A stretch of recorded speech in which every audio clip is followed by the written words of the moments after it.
Hi and welcome to another episode of Sea Change Cinema. My name's Abby C. It is amazing to see you here for another episode. We are well on our way into the new year and I'm curious, how are you getting on with the New Year's resolutions that you set, the promises you said you would keep, the plans, the strategy, all of that stuff that you probably organised way back in December? How are you getting on with them? Are they looking a little bit wobbly? If they are, no judgments here. It's looking pretty wobbly around Sea Change Cinema parts as well. So if you're someone who's really positive and keen to bring change to your business and to your life this year, but you know you struggle to stick to resolutions and stick to the promises that you made, then you and I are in the same boat and you are in the right place, because today on Sea Change Cinema, I'm going to share with you my new favourite planning and goal setting tool. It's a really easy way to not just set your goals, but actually work out what your next key steps are to move you in the right direction towards that goal. So if that sounds like something that you could implement or use for your business, then stick around because I'm going to be telling you all about it. If you don't know me, my name's Abby C and I am the launch lifeline for ambitious female founders with big ideas. I offer best mate level launch support to coaches, consultants and creators who want to make the world a better place with their products and services and to launch these ideas into the world. If you want to know more about the work that I do and more importantly how I can help you with your business, then head on over to my website. But for now, let's dive into the episode. If you're anything like me, then you've got loads of great ideas that you want to implement in your business this year, or maybe not just your business, maybe your life in general. And that means that you'll be thinking about all of the little and not so little things that you need to add into your life so that you can actually make these changes happen. Now, that is where I always fall down when it comes to planning and goal setting and goal achieving, because adding more and more things into my life feels really overwhelming. So that is why I love this tool that I'm going to be talking to you about today, because it doesn't add any more things in than you can actually manage. In fact, it actually helps you get rid of some stuff. And I don't know about you, but I certainly need that kind of stuff this year. Any kind of change takes two main things for it to happen. First is the intention and second is the action. And action is always the hard part, especially when your brain is pulling you back into your comfort zone. So I realised an awful long time ago that if I want to bring any kind of change about, I need to do way more than set some intentions and, you know, repeat some affirmations or even plan. Look at my amazing yearly planner that's behind me and I'm still not sure what to write in it. So, you know, action is required, but often it's hard to know what the next step is in your action plan. So stick with me because you're really going to love this tool if it's something that you also struggle with. It's called the start, stop, stick method. Well, actually, it's called the start, stop, continue technique, but why waste a good alliteration? And it's a really valuable and popular tool in management and leadership circles in corporates around the world, primarily used to review work or review relationships within teams and that kind of thing. But actually, when it was introduced to me, it was within the container of setting goals, and I just loved how it was, you know, it's really clearly helped me work out what to do next to reach the goal. So it's way beyond setting the goal, it's actually how to reach that goal. And it ticks all the boxes for me. It's really quick to implement. It can be used in loads of different ways and it's easy to remember. So it's a pretty cool thing. Let's get into it. So the start, stop, stick method is absolutely brilliant when you have already identified a goal and you use it, you use the framework with the goal in mind so that you can identify what to do and what not to do. So here's a little bit more about it. Start is all around what you want to do and what you need to do in order to move in the direction for this goal. It can be new ways of thinking, it can be new ideas, it can be new actions, but it's something that you're starting that you've maybe never done before, or you're reintroducing, but it's the key things that you know need to be in place for you to start moving towards that goal. Stop is, well, the opposite.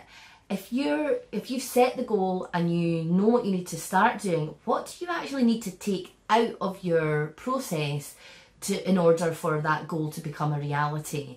Is it some thinking that you need to stop doing? Do you need to get rid of someone in your team? Sorry, that sounds really quite brutal. Do you need to stop working with someone in your team? Do you need to stop feeling a certain way or stop using a tool in a certain way? There is going to be loads of things that actually are not helping you get towards that goal. So what do you need to stop doing in order to make it happen? And finally, stick is all around focusing on what you're currently doing or what you're currently thinking that's already working for you, that's already leading you down that path of achieving the goal. Again, it can be something that you're thinking about. Again, it can be something that you do. But the idea is that if you're doing it and it's already working for you, if it feels good, if it feels effortless and it's bringing in results, then, you know, woohoo, keep doing that and keep doing more of it, because that is what is going to make the actual achievement of the goal feel effortless, or if not effortless, at least manageable. So that's start, stop, stick in its example, but I thought it would be a good idea to show you how that framework works with a real business example. Now, before I go any further, I've actually created a free download. It's a worksheet that has the framework in place and has a couple of real life examples built into it already, so that you can print it out or just look at it on your screen and see how you can use start, stop, stick within your goal planning and goal setting. So you can download it now so that you've got it in front of you, so that hopefully this will make a bit more sense, or after the episode. Okay, so I wanted to give you a real business example of a goal that hopefully you can relate to. Certainly it's my goal for this year, and it's a goal that most of my clients want to achieve, so I'm hoping that you can relate to it. Most business owners can in this day and age. So my goal is to grow an audience through social media. It's a nice and relatable goal because we all know the power of social media and the importance of growing our audience on there, so that we can grow in our business and in life. So obviously growing an audience online is a massive goal, and you know, for you that might look completely different to how it looks for me, but I like to break big goals down into three more manageable chunks.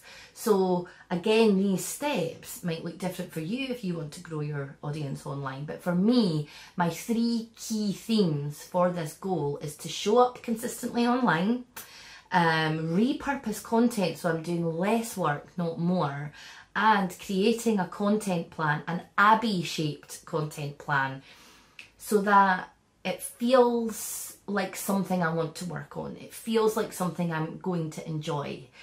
I am not going to give you working examples of all three of these action steps, but two of them, repurposing content and creating a content plan, are featured in the worksheet. So please do download it if it's something that you're interested in, you know, knowing a bit more about. So today I'm going to show you how the start, stop, stick method can be used for showing up consistently on social media. Now, as you know, showing up consistently on social media is very important when it comes to building and growing an audience, because it goes such a long way to help people along that journey of know, like and trust. You are not going to be able to get a strong audience of engaged, loyal fans who want to access your content if you're not showing up consistently. I am a classic example of that. Last year my social media was really patchy, so I did not grow my audience in a way that I would really have loved, but that's up to me. Showing up consistently online is important for me because I want the people who follow me, my community, to know that I'm reliable, to know that I can actually turn up, say some valuable things, educate, entertain, and connect in some way and do it in a way that feels honest, with integrity. By showing up patchily, which I did all of last year. I was very angry at social media last year. By showing up inconsistently, well, first of all, from my perspective, I'm just not going to show up consistently in people's feeds, which means no one's ever going to get to know me. No one's ever going to get to find out what I do and how I can help. So there's that. But from the flip side, you know, as a consumer of content on social media, I want good quality content. I want people who are showing up, showing me how to do things, inspiring me and impressing me in some way. If I can't be that for someone else, then, you know, what is the point of doing it? That's my opinion. You don't have to share that opinion. So the other factor, of course, is that if you want to sell online, which is why I guess you follow me, you need to bring people into your world and take them along the know, like and trust journey. If you want them to trust you enough to sign up to your mailing list or to buy a workshop or to buy a product of yours, they have to know you and like you and trust you. And they can't even know you if you're not showing up online. So that's my reasoning for showing up online consistently. Now, if I put it through the start, stop, stick framework, I need to just work out, you know, what the key priorities are there. So what do I need to start doing to show up online? It's pretty bloody obvious. I need to start taking the advice that I give my clients, which is to just do it. To just start practicing and getting out there and doing lives and doing stories and making posts and all the rest of it. Imperfect is better than invisible, and that is the key thing here. Genuinely, I do not look for perfection on Instagram or any other social media platform. In fact, if someone's all perfect, it puts me off. I want to see someone real. I want to take real advice from real people who I would happily go and have a business meeting with, or who I would happily buy a course from. I don't want polished, I don't want perfect, and I'm 99% sure that most people are the same as me. They don't want to see the polished show-offs. So imperfect is better than invisible. Please remember that. That's something that I'm going to start using as a mantra so that I can show up online. Now, what am I going to stick with out of all of this? Consistency has been a problem for me, as I have explained, especially this past year. But in amongst the whole madness of 2021, I still managed to send out my weekly email, hello to all you lovely subscribers, and I created more episodes of Sea Change Cinema than I actually had planned out. So that is brilliant. I love doing both of them. They make me feel happy and it's exciting and fun to do. So why would I not stick with those two key pieces of content? So that's what I'm sticking with this year. And what am I going to stop? Well, it's another mental mindset thing that I'm going to stop doing this year. And again, pretty obvious, but not something that we do very often. I'm going to stop looking at what other people in my industry or similar are doing to grow their business, or what the advice is that they're giving their own potential clients and potential buyers. What I've noticed over the last year, and possibly my mind was in a dark place because of 2021, but I got more annoyed by people on social media than I ever have before. All of the people who claim to have it together, all of the people who claim to be living their best lives, you know, that's not the information or the message I wanted to hear. Again, I wanted to hear from real people. And what I've noticed is in my sphere of competitors, people are just churning out the same stuff, the same bits of advice, the same message. And that's fine if it's done in an honest way, it's done with integrity. But there's so many people pumping their content through the sausage grinder that some of the advice is just really unhelpful, and at other times actually really quite dangerous. So I had tied myself up in knots about all of this because I didn't want to be another sausage. I didn't want to add into the noise, into, you know, the world of social media. So rather than switch my brain into thinking, right, what content can you create that is not adding to the noise, I just step back entirely. And, you know, looking back, actually, it's the best thing I could have done, because 2021 was mentally a very challenging year for me. So that is what I'm going to stop doing. So just to quickly have a recap, when it comes to showing up consistently online, I'm going to start taking my own advice to my clients and remembering that imperfect is better than invisible.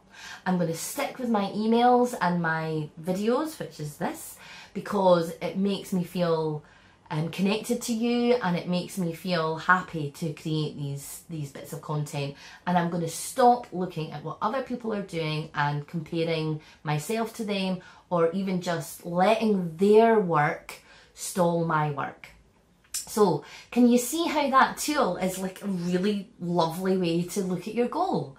It's just such a great way to focus on what you will and won't do. And as you can see, by filtering it through that framework, I've actually taken a massive bit off my plate. I no longer need to scroll through social media to see or to get inspiration or advice from anyone else. I'm just going to keep doing what I'm doing. So I really hope that that is a tool that you can use when you're sitting down looking at your goals. Forget the New Year's resolutions and start, stop, stick. I really hope you've enjoyed today's episode of Sea Change Cinema. I hope you're as excited about this tool as I am. I'm a bit of a weirdo that way. Don't forget to download the worksheet that I've created for this. It's just saves you having to rewatch this video again, but also I have given you 2 more examples of how Start, Stop, Stick works with that goal of growing your audience online. So it's an amazing tool that I'm giving you, but on top of that, there's actually some added social media advice sprinkled on the top. So download it now and start using it. And if you do start using this tool, please let me know how it's going for you. You can email me, or you can tag me on Instagram at The Launch Lifeline. And I would really love to hear from you, because connection is the way forward, isn't it? Thank you so much for watching this episode of Sea Change Cinema today. It's been so great to hang out with you for a little while. As always, Sea Change Cinema is where real women like you and me come together to talk about the challenges and the pure joy of navigating our online businesses across the stormy seas. It's been so great to hang out with you today, and I can't wait to see you on the next video. Bye!